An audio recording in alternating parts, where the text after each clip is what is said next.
China's announcing maybe they're going to start pushing more dough into the system because their real estate bubbles collapsed. At some point, this Ponzi scheme is going to fall apart. And as I always say, when people lose everything and have nothing left to lose, they lose it. And people have lost most everything. They've lost their opportunity in this country. And it's going to get a lot worse. So what are they going to do? They're going to clamp down on us.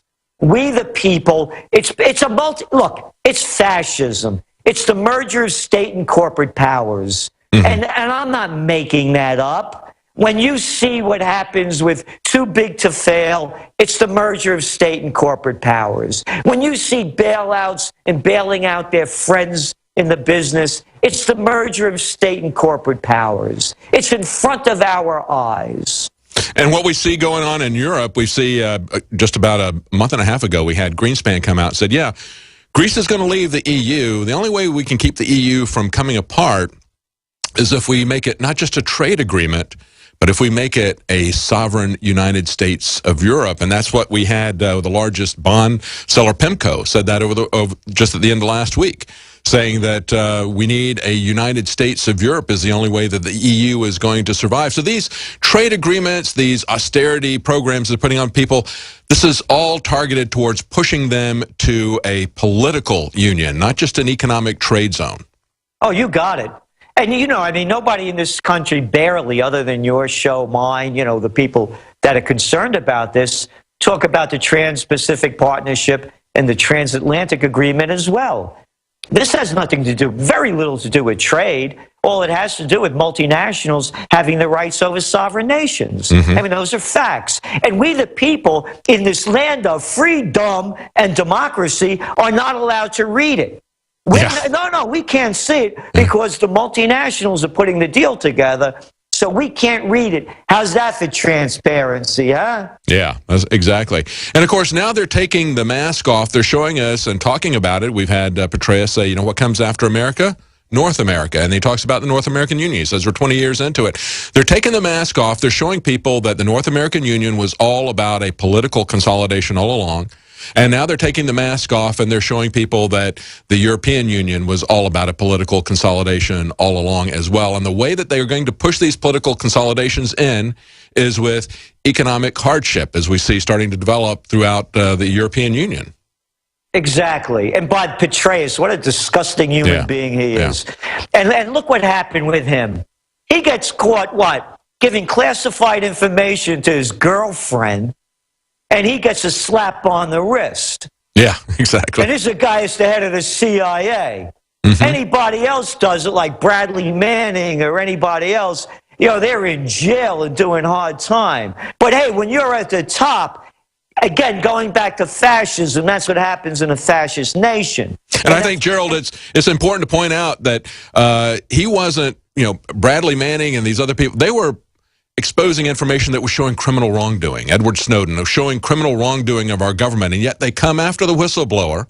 They don't do anything about the people who are exposed committing criminal acts. And yet Petraeus was not a whistleblowing action when he released that information, so he gets a pass. It's only the people who are exposing criminal actions in this corrupt government that they come after.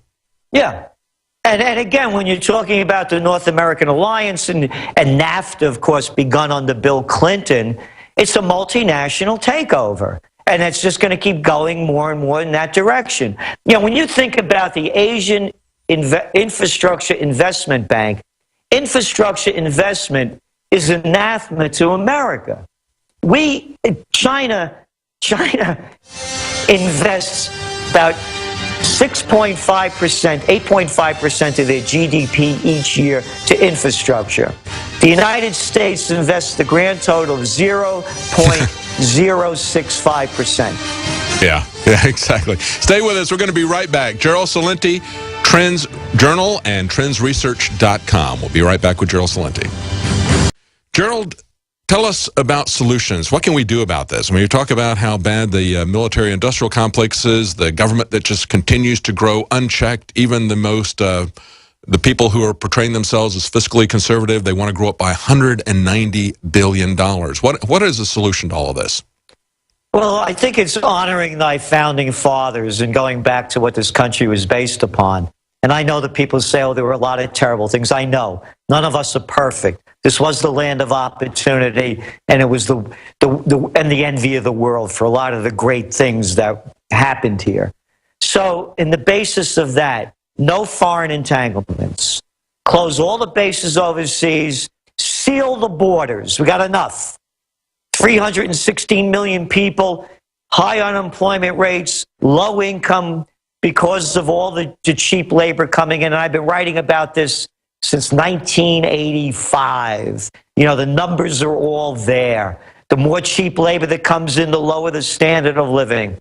And these trade agreements that are not trade agreements at all, they're available so that the multinationals could exploit slave labor overseas and bring the product over here and sell it to us. So number one, bring the troops home, no foreign entanglements, use these troops to seal the border, take that money that's being wasted in blowing up the world and rebuild America.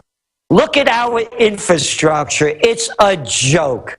You go to Asia, you go to Europe, and you come back. When I fly back into JFK, oh my God, I can't believe it. What a disgrace.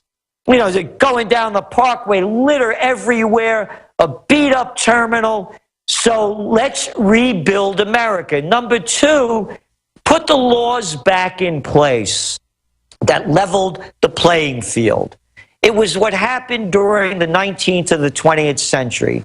People like Teddy Roosevelt knew that the robber barons, if they had their hands on all the dough, would rob it from everybody else. So they put in place the Robertson-Patman Act, Sherman Antitrust Act, Clayton Antitrust Act, that leveled the playing field. Young people have no idea what it used to be like. They think there was always a Walmart or a Target. They think that there was always a CVS and a Rite Aid, or a Staples and a Home Depot, or a Lowe's and somebody else that does all the business and put out all the mom and pops. Absolutely. We're out of time, Gerald Celente, and it's unfortunate we no longer have mom and pops. Thank you for joining us. Gerald Celente, trendsresearch.com. Visit GCNlive.com today.